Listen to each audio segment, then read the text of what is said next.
Okay.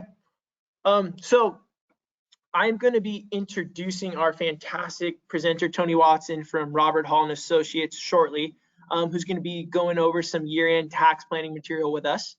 We really like to bring in experts like Tony, as many of our investors seek tax guidance, especially this time of year, just to learn how to best keep their money they've earned over the last 12 months. Before I introduce Tony, though, I'd really like to briefly introduce myself as well as Marshall Reddick, for those that may not know us as well.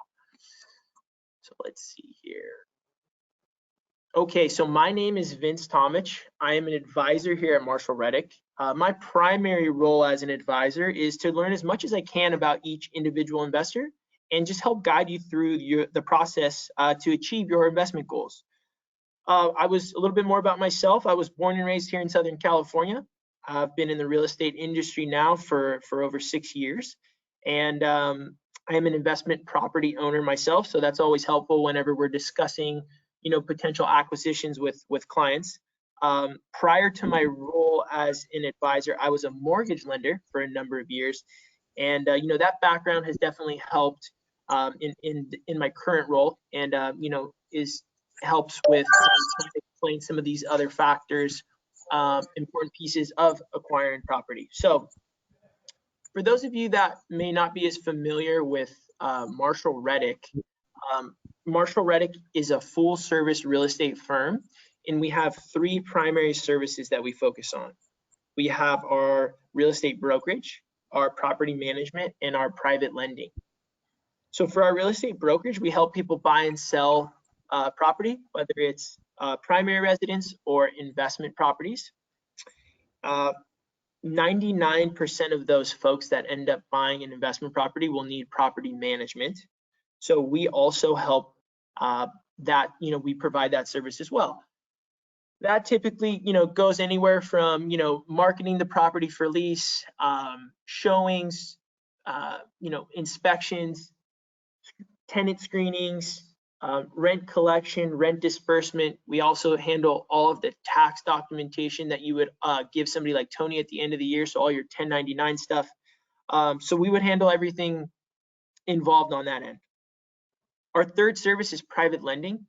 So we actually have 2 clients for private lending. We have our borrowers and we have our lenders.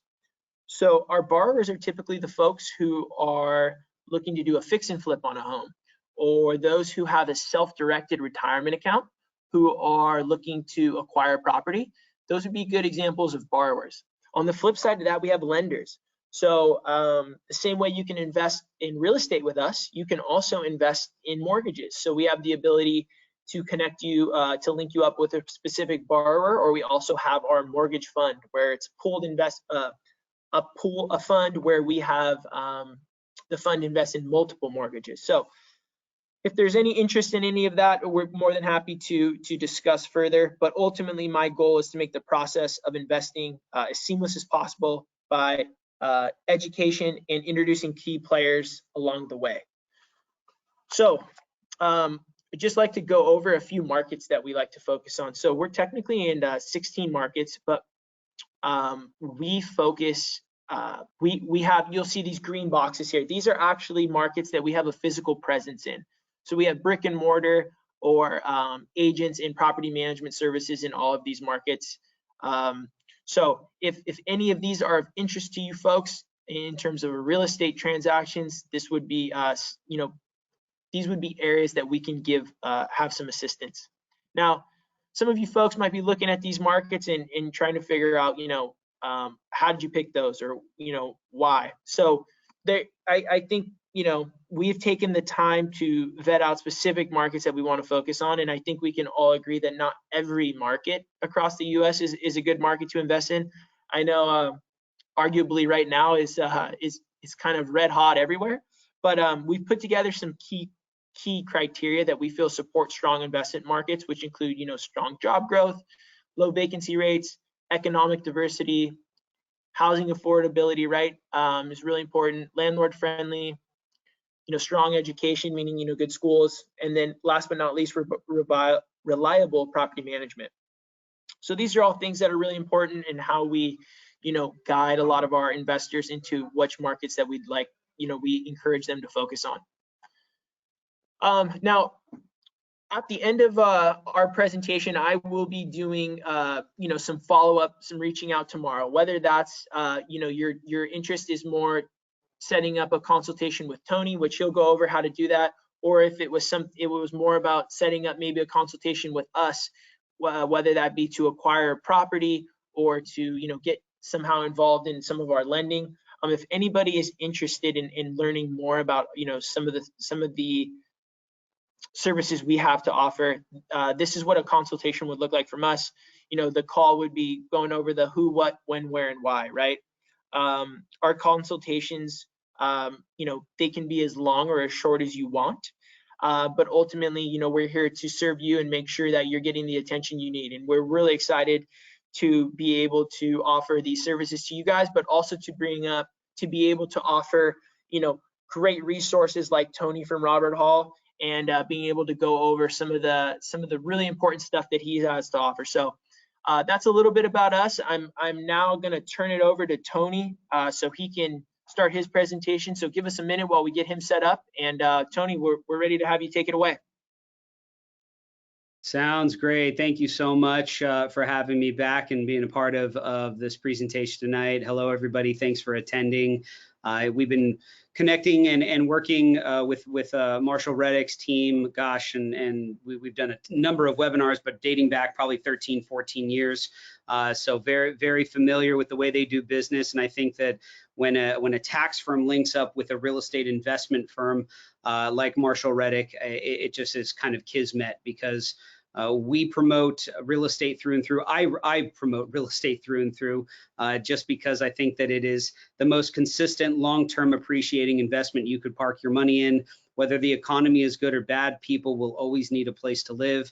And why not have somebody live in one of your houses, paying down the debt, paying you rent, paying you dividends from here until the end of time? So I know that we've had a crazy 2 years and it continues on with the pandemic, but I can tell you right now, 2020 was a little bit of a slower year momentum wise, but 2021, as we kind of wrap up this year, and a majority of our appointments right now are very much year-end planning appointments, we're seeing people coming out of the ashes and really hitting the ground, doing their due diligence, making moves, making good financial decisions, with that kind of looming concern of what the future has in store, obviously, for the US economy, with the new Internal Revenue Code on the horizon, not being passed or finalized just yet. So there's a lot of ifs in the near future here.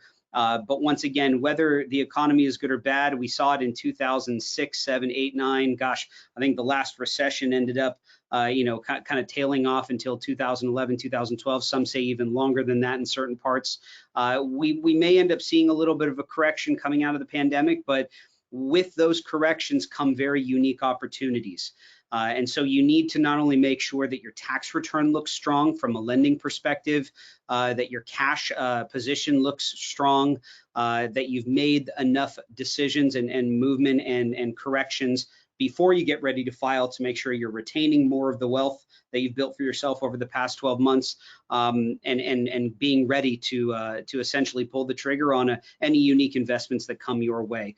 A big part of what we do is education here at Robert Hall. That's why we like teaming up with Vince and everybody at Marshall Reddick. It like I said, is kismet, because we do the tax side. They're the ones that are going to find the properties for you. And at the end of the day, the goal is to hit the ground running and build wealth in real estate. That's the most consistent asset amongst the 1%ers of the world, the people who we see not evading in most cases, I guess, but avoiding income tax at every corner. And real estate happens to be that very consistent key factor in those 1%ers tax filing. So as we approach the end of the year, our main goal with our clients is to plan ahead. Obviously, it's December 8th today, so we don't have very much left of 2021 for planning, but there still is time. I want to make sure that everybody understands, even with the holidays coming up and whatnot, there is still time to make that plan, to implement those plans, and put a nice put some nice momentum in the direction of actually ending up saving you quite a bit of money for 2021. So without further ado, we're going to hop in. I'll give a brief background of who I am, what I do for Robert Hall, and then a brief background of our firm as a whole. I've been doing this, this will be my 17th tax season in 2022. I am not only an enrolled agent who practices what I preach, I actually am a tax preparer here at Robert Hall, but I am also the keynote speaker, the only keynote speaker for Robert Hall at the moment. Hopefully we'll be picking up some more speakers to lighten my webinar load in future years. But since the beginning of the pandemic, so since March of 2020, I think we've conducted well over 200 plus webinars just to get information out to our clients, out to potential clients, to educate them about all of the very unique changes in 2020, the continued changes in 2021, and also what the future kind of has in store under the Biden administration's code changes. Right now, currently, just in my client roster, I think I have clients managing, flipping, servicing well into the $350 million plus range in real estate related transactions, as well as small business investments and holdings. And like I said, I've done quite a bit of webinars, and with the CARES Act and all of the different changes to the CARES Act coming out of 2020, I think the reason, or the big driving factor for 200 plus webinars, was the constant change and tweaking of the CARES Act and all of the bill changes that came about because of the pandemic. And things will continue to change. I don't want to say that we're out of the woods just yet, but you know, with the looming tax code on the horizon, focusing on higher capital gain rates, restrictions to certain real estate tax deferred transactions, and obviously the higher income thresholds being impacted the most, anything north of roughly $400,000 in household income. There's going to be a lot of planning to do in 2022. I firmly believe that most of the major changes will happen for 2022, and nothing will be retroactive to 2021. I don't want to say nothing, but you know, very few things will be retroactive, because obviously we're getting pretty darn close to the end of the year, and I would assume, I don't like assuming anything in my industry, but I would assume that the federal government, because of the lack of time for planning, if they did retroactively put in place parts of the Internal Revenue Code to 2021, it would leave us very little time to plan. So I'm crossing my fingers, knocking on wood, doing whatever I can to send good vibes, to push all of those major changes off to 2022 and 2023, whatever those changes may be. Our firm's been around for 50 plus years. We service right around 10,000 tax filings per year. We've won a couple of awards as far as you know, best tax practices in the Southern California area. And as a firm, we assist clients in well over $1 billion in real estate operations and transactions, management, and wholesaling. So we do see a lot. So keep that in mind. We do offer free consultations as well. We do service anything from tax prep fees, tax preparation services. That's our main service that we offer. But we do also incorporate businesses. We have internal auditing services, payroll services, kind of a one-stop shop for any of these financial needs. Like I mentioned, we do offer free consultations. I'll remind you about this at the tail end of my presentation, but I don't want to waste too much more of your time, so we're going to hop right into the bread and butter here. Why is it important to sit down with your tax advisor prior to the end of the year just to map out a plan, to kind of close out 2021? That's what I hear a lot of clients telling me on the phone. They say, hey, you know what I want out of this appointment is just to wrap up and close out 2021, see where I'm at, so that I have a good idea of what my tax return is going to look like. So the number one reason why people do year-end planning is to avoid unnecessary penalties and interest. That's probably the number one reason. They don't want to overpay Uncle Sam any more than their obligation in federal income tax. Same on the state side. They don't want to overpay a single dime. They want to pay their obligation and try to get that obligated amount as low as possible by positioning themselves in certain ways. So when we ask clients why they want to do year-end planning, this is probably the number one answer that we get. Another answer that we get is just for positioning themselves for greater tax benefits, figuring out what improvements they can make to their rental properties, what they can defer into retirement prior to the end of the year, what assets they can purchase to further reduce self-employed income or rental real estate income, to keep more of the money in their pocket. That's the goal here through year-end planning, is just to retain wealth. And I've been mentioning in a lot of webinars since the beginning of the pandemic. I mean, I've been doing webinars for the past, 13, 14 years, and in-person seminars for that long. But since the beginning of the pandemic, I've really tried to stress the point of tax savings as more of wealth retention planning. You can put all the plans in place to save tax, but at the end of the day, there's probably some sort of tax that you're going to pay. Maybe not federal and state income tax, but we all pay property taxes, we all pay sales tax, we all pay some sort of city or county tax of some sort. So at the end of the day, the year-end planning is really not to avoid property taxes or maybe even sales tax. It's to reduce the amount of federal and state income tax that you pay. And the federal government allows us to plan ahead to pay them less tax. So I always stress to my clients that you might consider it as tax savings benefit. I consider it as wealth retention. Because if you save $10,000 in tax, guess what? You got to keep $10,000 more in your bank account by planning ahead. You'll call it tax planning. I call it wealth planning, and when part of the overall strategy of building wealth year over year, trying to make sure that we keep as much cash in our bank accounts as possible so that we can turn around and take that money and talk to Marshall, Reddick, and team to buy more real estate. That's the overall goal through year-end planning year over year. A lot of people will say, just for peace of mind, I want to know that when I get ready to file my return, I'm not going to owe more than I assume that I owe today, right? So if you sit down and you kind of map out your numbers without a tax professional or without your accountant on the phone or in person, you're going to say, okay, well, I think I'm going to owe 20 grand. Let's say, let's just throw that number out. So you're doing everything you can possibly to offset that 20 grand, but let's say that you had liquidated some assets earlier in 2021, maybe made a really creative and unique decision to invest in a cryptocurrency, or bought some sort of investment that yielded a pretty nice gain that was kind of a one-off and not consistent year over year. A lot of people forget what they put their money into back in January, February, and March because we're already in the fourth quarter. We're worried about Omicron now. We're worried about the new tax bill. We're worried about where the economy is going in 2022. There's a lot of worries, a lot of misinformation out there moving forward into next year. So if you forgot about a large transaction, a unique transaction that happened in 2021 earlier in the year, you might have assumed that you owed 20 grand, but when you add that unique scenario into the equation, all of a sudden your 20 grand liability might be 30, 40 grand. And if we don't plan ahead for all of that and figure out creative ways to reduce that liability, guess what? You're not going to like the results. And so peace of mind is a big thing for our clients these days, just knowing that they have enough socked away to pay their full liability and not a penny more than that obligated liability or obligated tax amount. So whether you're settling up with the first comment, second comment, or third comment, I think year-end planning is important to many people in many different ways.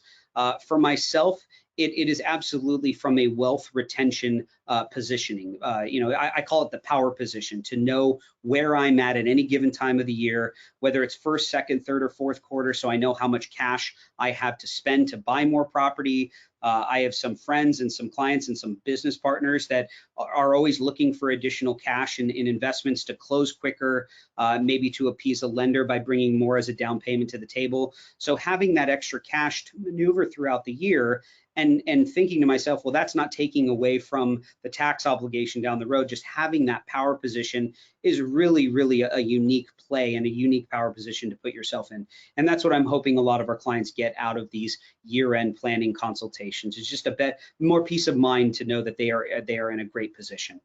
Now, a lot of clients are asking me, hey, listen, I've made my first, second, and third quarter payments. Based on my year-to-date income, am I required to make this fourth quarter payment?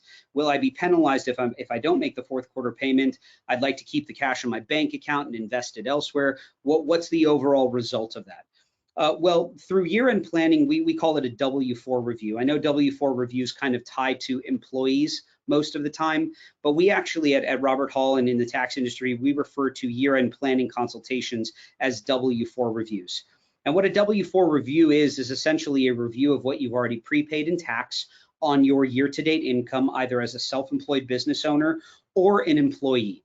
A W-4 for an employee is just a review of what they've already paid throughout the year in their paycheck stubs through their payroll.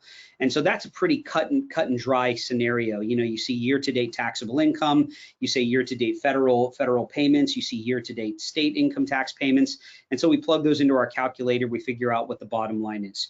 With real estate investors, with business owners, it's a little bit different because you don't have pay stubs most of the time unless you're on payroll with your own company.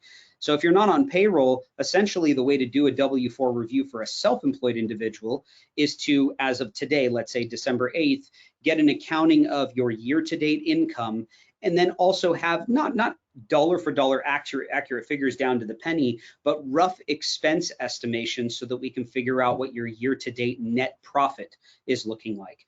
And that number we will plug in, figure out the bottom line, and then project what your potential liability is come tax filing time. That gives you peace of mind that you know what you're up against.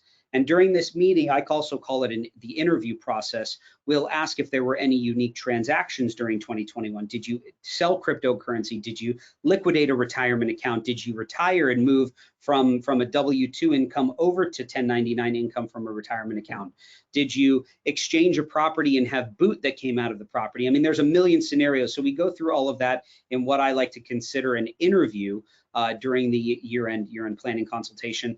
And if we come up with this bottom line liability and you're thinking, well, I want to do whatever I can prepayment wise to avoid penalties and interest, well, then we go into the calculation of what you are required to prepay to avoid penalties and interest. And that requirement is either 90% of your current year liability or 110% of your prior year liability, whichever is greater. Now, what does this mean? That means that in 2020, let's say, you filed your return, maybe you had a little bit slower of a year because of the pandemic, so your income was, let's say, 50% of what it normally is. Well, when you print out that 2020 return, your estimated tax payment schedule will be based on 110% of 2020's liability. So when you add up your 4-quarter payments, you're going to realize that that's 110% of what you actually owed in 2020. So now in 2021, when people are now just getting back into the swing of things, some people have tripled their revenue in the real estate industry. Some people are kind of on par with where they were at in 2020. Well, this gives you an idea of what you are required to prepay to avoid penalties and interest. Naturally, if you went from a 50% level income in 2020 up to kind of 120% now, where your income has not only returned to its consistency from years past, but also you've made more, well, obviously covering 110% of last year's liability would not be the amount to avoid penalties and interest. You would need to sit down and map out 2021's year-to-date income and expenses and cover 90% of 2021's liability in order, by January 15th, by the way, by the end of the 4th quarter, in order to avoid underpayment penalties, estimate penalties, late payment penalties, and interest. There's late filing penalties, but obviously you should never be filing late. You should always be filing on time. Even if you don't have all of your information by October 15th, which is the very last date to file your individual return on extension, even if you don't have all the information put together, file something. Late filing penalties are the largest penalties you'll be assessed, so you might as well file something and avoid the late filing penalty altogether. So is it required for you to make these estimated tax payments prior to the end of the year? Well, if you want to avoid penalties and interest, of course, that's the only way to truly avoid overpaying your actual liability. But we're going to talk in a couple slides whether or not estimated tax payments are actually a legal requirement for you. We're going to touch on that in a couple slides here. Some people want to overpay and get a refund. Some people would like to underpay and owe a little bit. Others would just like to shoot for that break-even scenario. And I'm going to tell you right now, 17 years into the tax industry, owning multiple businesses, owning rental investments, dealing with clients with hundreds of millions of dollars in assets and real estate transactions, I can tell you that the golden scenario is the break-even scenario. That means that you truly have maximized the cash in your own bank account. You have not overspent with the government. You have not underpaid them, paying penalties and interest. You've paid your obligation in tax and not a penny more than that obligated amount. And there is really no way, unless it's just truly 100% luck, there is no way to hit that break-even scenario without putting a plan in place. Failing to plan is ultimately planning to fail. All right. I love that phrase. It goes hand in hand with what I do and what my firm does within the real estate or within the tax industry. Whether you are a physician, a concierge doctor physician, or a real estate flipper, or a long-term rental property owner, or even just 2 high school teachers, you got to put a plan in place to hit that break-even scenario and not give the government an interest-free loan over a certain period of time and let them control the time frame of issuing that refund back to you. So always put yourself in a power position to maximize that cash in your bank account. Now, as we approach the end of the year, a lot of clients are calling in saying, hey, listen, I've got a lot of profit this year, or I have kind of similar profit to the year before, but I would like to reinvest some money back into my business. What are some deductions I can capture prior to the end of this calendar year? And so we'll talk about probably the #1 deduction coming out of the pandemic. That's going to be marketing and advertising expenses. I know it seems not to be such a main expense maybe for your business, but coming kind of cumulative out of all of the year-end planning appointments that we've had so far in the fourth quarter this year, I can tell you right now, probably more than any years in years past, marketing and advertising has been the #1 expense for real estate investors and small business owners in 2021. I couldn't really tell you why exactly that is, but I can give you a pretty educated guess as to why this is a large deduction specifically for 2021. In 2020, when people were forced to work from home and sometimes even leave their jobs and kind of reposition themselves career-wise, a lot of people went from the W-2 employee world or realm into the self-employed world. And how do you get your name out? How do you get your business information to people? You market, you advertise. And so people saw very unique situations in the beginning of 2021 where they thought, if I don't start promoting myself, if I don't start marketing myself and my business, I'm gonna be left behind. I'm gonna be left at the bus stop essentially, and that bus is gonna drive on and never return. So we saw, I'm talking about just with 2 clients off the top of my head, we saw hundreds of thousands of dollars pumped into marketing versus very minimal, a couple $1,000 in marketing in years past, because they wanted to get their name out to all of the people who were really needing their services. And who's in more need of service now than people looking for real estate? People are looking to buy property right now. Interest rates are incredibly low. People's financial situations are pretty decent. I'm not going to say everybody's financial situation is decent, but most people have been able to lock in some savings coming out of the pandemic. They've been able to take advantage of the PPP loans, the EIDL loans. They haven't been spending a lot because they haven't been traveling or buying product or whatever. And so they have a lot more cash to move around right now and invest in real estate, hopefully. I've seen a lot of clients yield some pretty sizable gains coming out of 2020. I had a client who made almost $500,000 on Moderna stock, and he sold it for short term. And obviously the conversation with him wasn't all fluffy and rainbows and whatnot, because he was paying tax on short-term gain of 500 grand. But at the end of the day, he saw the light at the end of the tunnel. That money allowed him to buy 2 or 3 rental investments, not here in California, but elsewhere in the US. So there were some very unique situations coming out of the pandemic year. And so we saw marketing and advertising expenses, new websites, new business cards, new gear to wear for promotional clothing wear. You name it, we've seen it. So just understand that marketing and advertising expenses are going to be dollar for dollar deducted against either self-employed income or rental income. These are great overall ways to dollar for dollar reduce your income prior to the end of the year. And if you're planning on incurring these expenses in January and February of 2022, and you're looking to increase deductions for 2021, maybe prepay a little bit of 2022's marketing and advertising costs prior to the end of the year. Sure, some of you might be thinking, well, then I'm taking away from 2022's write-offs. Well, that's okay, because we have 12 months of 2022 to plan to acquire more deductions or to reinvest more money back into your business. So let's kick that worry down the road and worry about that in 2022. Number 2, one of my favorite deductions overall against self-employed and rental income, professional supplies and equipment. We're talking about, for the rental properties, appliances, the new stove, the new refrigerators, the new microwaves, toaster ovens, fixtures, water faucets, anything that is a piece of equipment, a piece of furniture, a fixture. These are great ways to dollar for dollar reduce cash flow as well, either on the business side or the rental property investment side. I like these deductions for a number of reasons, though. One, we have options of how to write these expenses off, meaning that you can either take them fully all in one year, as called accelerated bonus depreciation. So taking the full, let's say, $2,000 computer or laptop purchase all in one year. Or if you've already spent enough to wipe out your income for 2021 and you don't really need the deductions for 2021, you can take this $2,000 laptop and spread it out over the lifespan of the asset, which a piece of equipment has a 7-year lifespan. So you have the option of either taking it all in one year or spreading it out and taking it in future years. That's a great option to have, a great power play to have, because if you don't need it right now, why exhaust the deduction when you might need it for 2022? And that's a great position to be in. That's number 1. Number 2, I like these deductions because they have one of the lowest risks for questioning under Internal Revenue Code. Let's face it, how many people do you know who can do what they do without a cell phone? How many people do you know who can do what they do professionally without a computer or a printer or a desk or a chair? I mean, these are all incredibly common deductions for business owners, and the federal government knows this and understands this. So these expenses have less than a 1% chance for audit.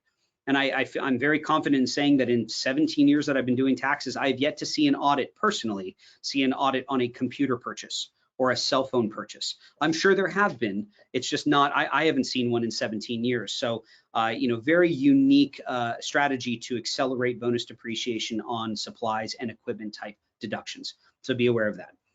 Number 3 is going to be car and truck. Obviously, everybody has some form of transportation. Car and truck expenses are great overall write-offs, whether it be the mileage deduction versus the actual car expense deduction versus the actual depreciation on the vehicle write-off. You cannot take all of that, though.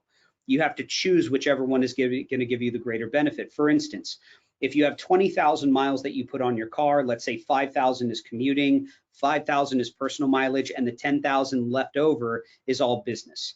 That 10,000 in business mileage would give you roughly a 55 cent per business mileage deduction, dollar for dollar. So 55 cents, 55% of 10 grand gives you a $5,500 mileage write-off. Now, if you take that deduction and you compare it to actual car expenses like repairs, tire changes, oil changes, engine repair, and let's say that the actual auto expenses are $3,500, but your mileage deduction is $5,500, well, obviously you'd opt for the larger write-off because it's going to save you more. And in that scenario, mileage actually does, as a side note, it does have a much lower risk for audit on the mileage side versus actual car expenses. Now, for those of you actively shopping for a vehicle for business use, the story kind of changes. The advice changes a little bit because mileage might not be the greatest write-off for you because of new rules under the bonus depreciation deductions. Right now, currently, if you go out and purchase a vehicle for business use and the vehicle, let's say, weighs under 6,000 pounds, so we're talking about mostly sedans in this scenario, the first year write-off, if this business vehicle, if the vehicle is bought for business use, the first year write-off of the depreciation of the vehicle is $18,000. That's an $18,000 all upfront write-off in the first year. That's for a vehicle that weighs under 6,000 pounds. If the vehicle weighs over 6,000 pounds, you qualify for something called 100% bonus depreciation, making the full value of the vehicle dollar for dollar tax deductible. Only on the federal side, though. California doesn't conform to this, so we're only talking about federal tax code right now. But if you go out and you buy that Chevy Tahoe, whether it's brand new or whether it's a 2017, 2018 Chevy Tahoe, the Tahoe's way over 6,000 pounds. If you're buying it solely for business use, that 65 grand car purchase gives you a $65,000 write-off. Now, there are very unique ways to title and insure this car to make sure that you get 100% of the write-off. So definitely have this conversation with your tax advisor to make sure that come time to file it on your tax return that you're not going to see any limitations on the write-off.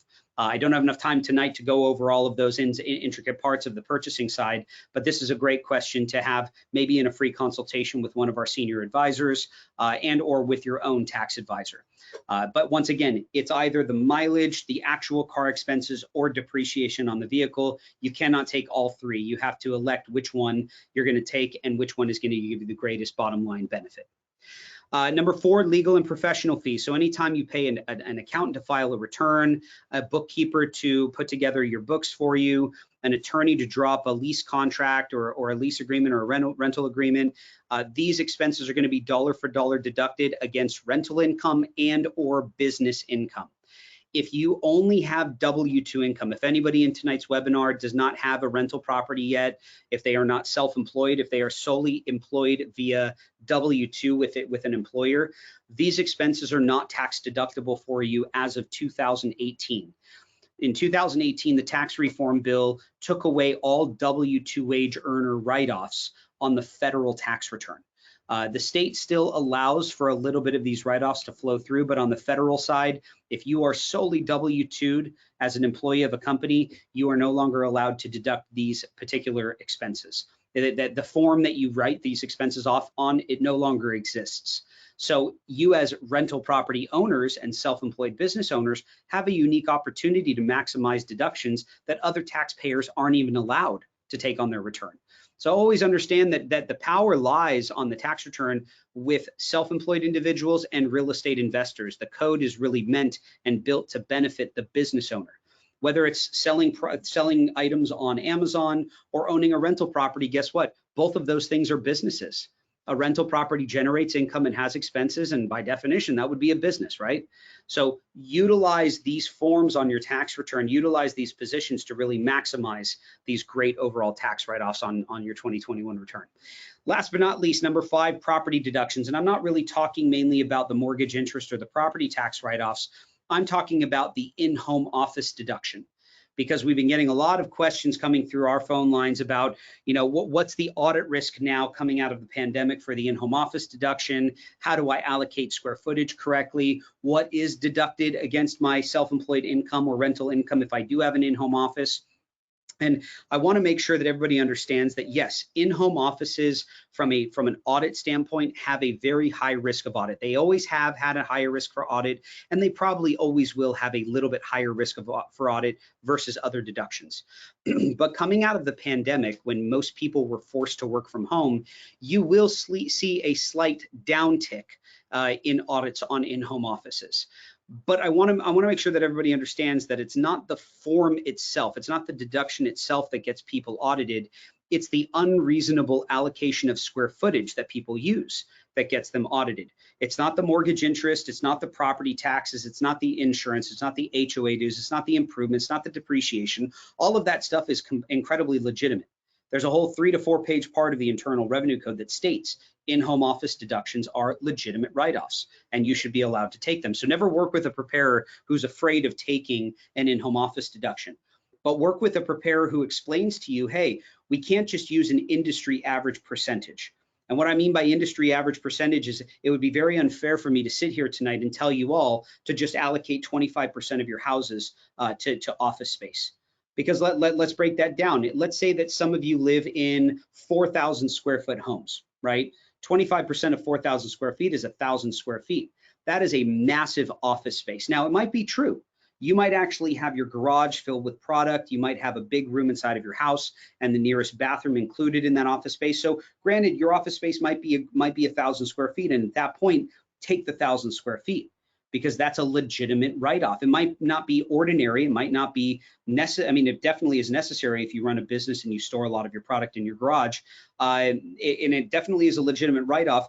Where the questioning comes in is that allocation reasonable? Okay, so the federal government looks for every deduction, any deduction that you take, to be ordinary, necessary, and legitimate. And above and beyond anything, I always tell clients that the government also looks for the deduction to be reasonable. And 25% of a 4,000 square foot home, even though it might be true, to the IRS, it might not seem reasonable. And that's what gets people in trouble. Now, let's kind of back off from the 4,000 square feet. Let's say you live in a 1,000 square foot home and 25% of your home is office space. Now, 250 square feet, that sounds more like a room that you use for office space and maybe the nearest restroom. So you can see that the smaller square footage for a home that you're using or allocating, and then using the 25% of that smaller square footage amount, that might actually reduce your risk for audit substantially. So if you live in a large home, just kind of coming full circle, if you live in a home that has, over maybe 2,500 square feet, you have to be reasonable with the square footage. You can't just throw out 25% as an allocation. Do your due diligence, late at night when the kids have already gone to bed, maybe take a little ruler or, a measuring tool and measure the square footage so that you actually know and understand how much of your home is used for business use. And whether the audit comes or not, I mean, at the end of the day, you're not supposed to be representing yourself in an audit. You're supposed to hire accountants and EAs and CPAs to represent you in front of the Internal Revenue Service, because we know what the government's going to look for. And as long as we are using a reasonable allocation, and more importantly, a correct allocation, even if they audited your in-home office deduction, there would be no negative or overturning of the assessment in their favor. It would always be in our favor because we've met all of the requirements for the deduction to be ordinary, necessary, legitimate, and above and beyond reasonable. Okay, so never be afraid of taking a write-off that is built into the Internal Revenue Code and very much allows you to reduce income to save on tax. In-home office is great overall write-offs. Now, let's talk about mortgage interest really quick, because there's still a lot of confusion as to what is deductible, how to deduct it, what forms are supposed to be showing the mortgage interest write-off, if it's a rental property versus a primary residence. Well, let's take a trip back in time really quick. Prior to 2018, actually a more definitive date, December 15th of 2017, and before December 15th of 2017, on a primary residence, meaning the home that you live in currently, you were allowed under the old Internal Revenue Code, the mortgage interest write-off on the first $1 million of acquisition debt. Okay, let's call it, I don't know, let's call your interest rate 3% of $1 million, right? So you're looking at a dollar for dollar deduction in mortgage interest of 30 grand. Now, if your mortgage under the previous tax code, under the old tax code prior to December 15th of 17, let's say that your mortgage debt was $1.2 million. Even though your mortgage debt was 1.2 and you might have paid 35, 36 grand in mortgage interest, you weren't allowed, this is the old tax code, you were not allowed the full 35, 36 grand write-off. You were only allowed 30,000 because you were only allowed the interest on the first $1 million of acquisition debt. Fast forward to the 2018 tax reform bill. This part of that bill was implemented December 15th of 2017. Let's say that you bought your primary residence January 1st of 2018. So after that date, now you got to play by the new rules, where you are only allowed the mortgage interest deduction on the first $750,000 of acquisition debt, not $1 million. So if you bought your home prior to December 15th of 2017, you were grandfathered into the old tax bill. There's nothing that you need to do. You still get the interest deduction on up to $1 million of acquisition debt. If you bought your home after December 15th of 17, you got to only deduct, or you have to limit the deduction to the first $750,000 of acquisition debt. Now, this is not $750,000 for all properties. This is $750,000 per property that you purchased after that date. So you could have a primary residence and maybe even a second home, not a rental property, but a second home that you use for personal use, and you can deduct the interest on the first $750,000 on the primary and the interest on the first $750,000 of debt on the second home, for a total interest write-off of on up to a $1.5 million of debt between a primary and a second home. Now, on a rental property, much different, right? Because a rental investment is a business, and there is no limit to the amount of mortgage interest you can write off against rental income. Same goes for property taxes. Once you convert a primary or a second home into a rental investment, there is no limit to what you can deduct in property tax. There is no limit to what you can deduct in mortgage interest. All of that can dollar for dollar offset your rental income. Now, whether or not, let's say that mortgage interest or the property tax write-off kicks your rental into showing a loss, meaning that it not only offset all of the rental income, but now it's showing a negative loss or a loss through that rental investment. Some of you may be allowed that loss as a deduction to offset other income, others may not. So once again, it's fully allowable to offset rental income, but whether or not you are able to deduct the loss really all depends on a number of factors. One, if your adjusted gross income is below $150,000, because that's the phase out limitation for real estate related losses. And number two, whether or not you are either an active participant in your real estate related activities and or a real estate professional, meaning you spend more than 750 hours working in the real estate industry, number one. And number two, whether or not 51% or more of your income is real estate related investment or self-employed income. You have to be an active real estate professional, active manager of your own properties in order to not see limitations on the loss side of things. So clearly this could get a little bit confusing. And so these are great conversations to have with your tax advisor about whether or not you are being limited currently and how to navigate around some of these significant limitations if you are currently being limited to the overall write-off. I have this conversation almost on a daily basis with clients. Either during tax appointments or during year-end planning calls. We always talk about creative ways to navigate around some of these non-real estate professional limitations. And sometimes it's as easy as making your spouse, who might be a homemaker, making your spouse the real estate professional, because once again, 51% or more of your spouse's income, if they're a homemaker or a stay-at-home parent, 51% or more of their income, well, they have no income, so why not throw the real estate professional or active participation status under them? There are a couple things that you have to make sure of before making that election.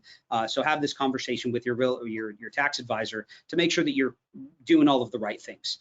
Obviously, you just don't want to check boxes like it's the Wild West, releasing the losses to offset income without knowing why or how you qualify for that benefit. So keep that in mind. Talking about the estimated tax payments one more time, I just wanted to mention that it is not a legal requirement to make prepayments to the government. It is suggested, obviously, to avoid penalties and interest. But at the end of the day, if you do not prepay your estimated tax payments, you're not going to go to jail. Okay, the government's not going to kick down your door with SEAL Team 6 and say, hey, you didn't make your fourth quarter $7,000 payment, we're throwing you in the slammer for the rest of your life, right? That's not going to happen. I know that a lot of people fear the government in those ways, but to be real transparent with you, we have more rights now as taxpayers than we ever have in the history of the Internal Revenue Service and since the beginning of time with the IRS. So we have rights as taxpayers, and if you aren't able to make a fourth quarter payment or even 1, 2, 3 quarter payments, you do not have to. At the end of the day, will there be a penalty or interest amount that accrues? Sure. But there are ways to negotiate with the IRS these days, with the taxpayer's advocate, with payment plans, either streamlined or not streamlined payment plans, and also penalty abatement rulings that allow people during times of economic uncertainty to avoid having to be assessed penalties and interest. So if you are in a bind and you financially can't afford to prepay certain liabilities, don't liquidate cash from your account and be cash poor and tax payment rich, essentially. There are ways to navigate around that, and we have some great referrals for resolutions, for offering compromise filings, things like that. We have some great tax attorneys that can assist with all of that. I also have the reason why I wanted to talk about this in more detail is I have some real estate clients who choose not to prepay any of their taxes because they know that the money in their bank account, having that cash available to invest on their own, the ROI that they see from their short-term flips, from their gap funding into certain investments, their ROI might be 20, 30, 40+%. So at the end of the day, if they're going to pay a 3.8 to 4% penalty for keeping that money in their bank account for a full 12-month period, but their ROI for keeping it in their own investments was 20, 30, 40%, financially speaking, don't you think that makes sense for you to keep that money and invest it and control your cash and put it to work for you rather than giving it to the government? Sure.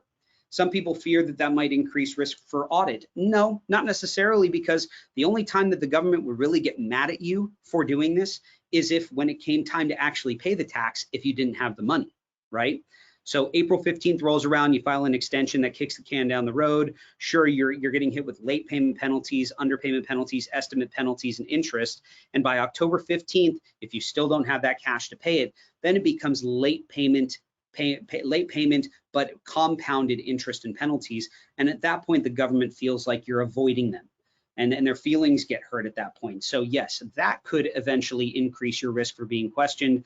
But as long as you have that cash available to pay that liability by October 15th on the extension filing deadline, plus the penalties and interest, you're not going to see any red flags pop up because the government's getting paid not only what you owed them, but they're also getting paid interest and penalties on top of that.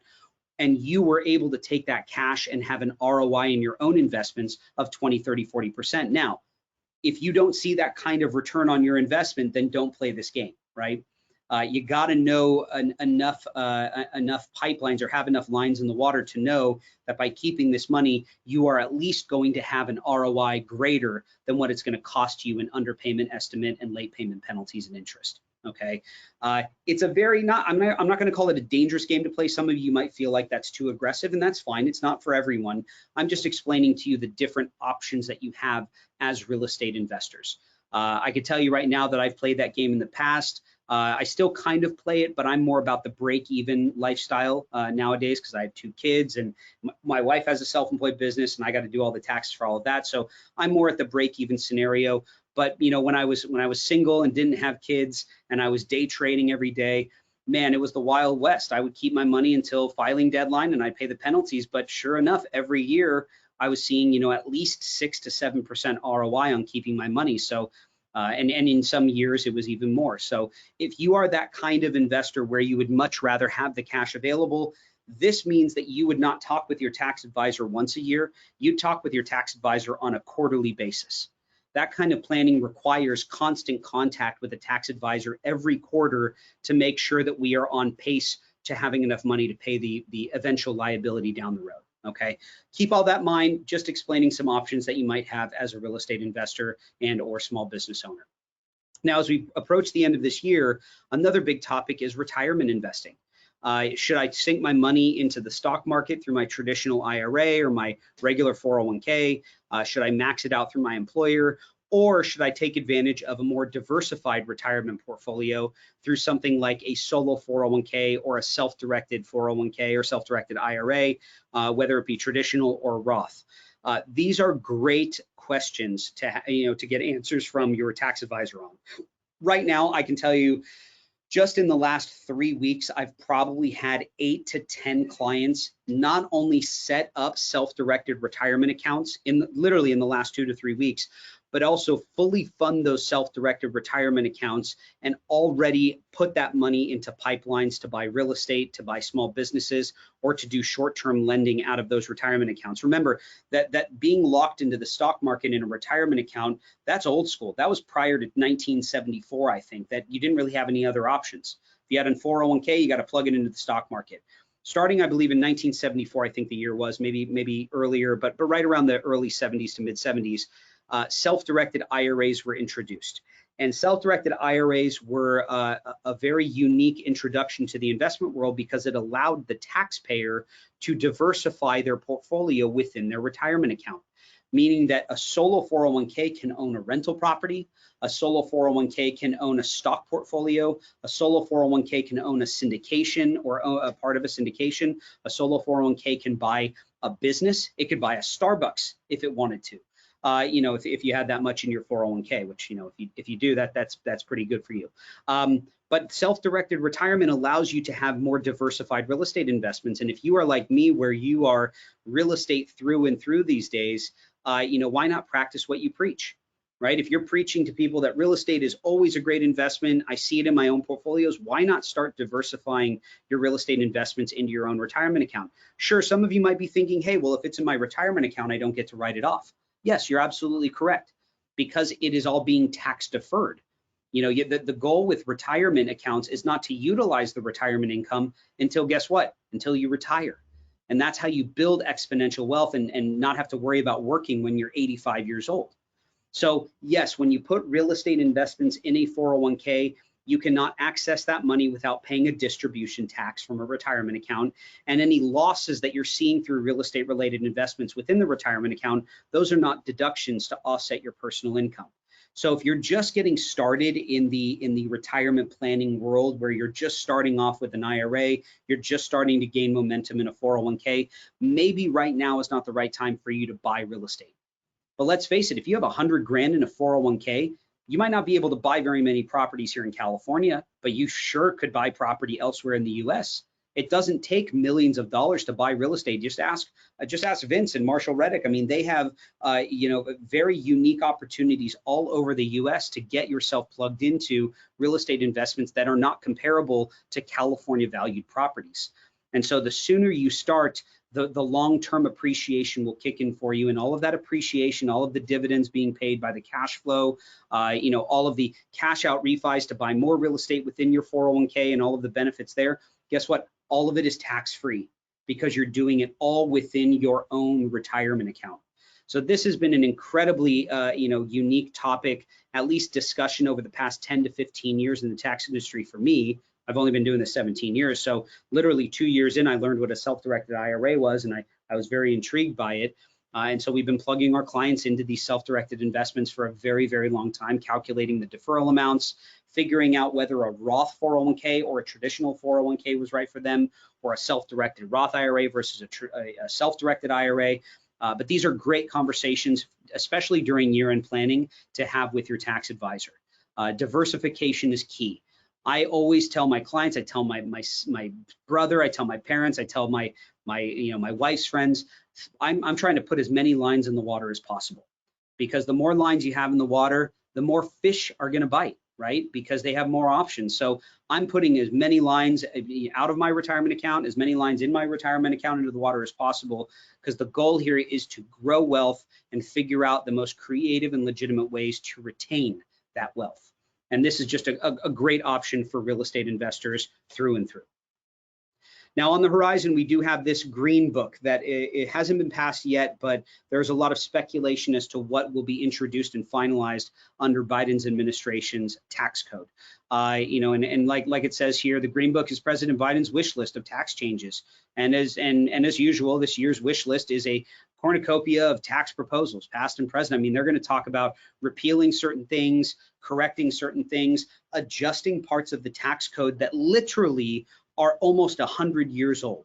Okay, back in 1962, for instance, not quite 100 years, but back in 1962 was when the Internal Revenue Service started introducing a lot of the real estate professional related tax sheltering benefits, where real estate professionals were allowed the full loss deductions through their real estate portfolios because there was a box on the return or an election to be made that told the IRS that they were truly real estate professionals.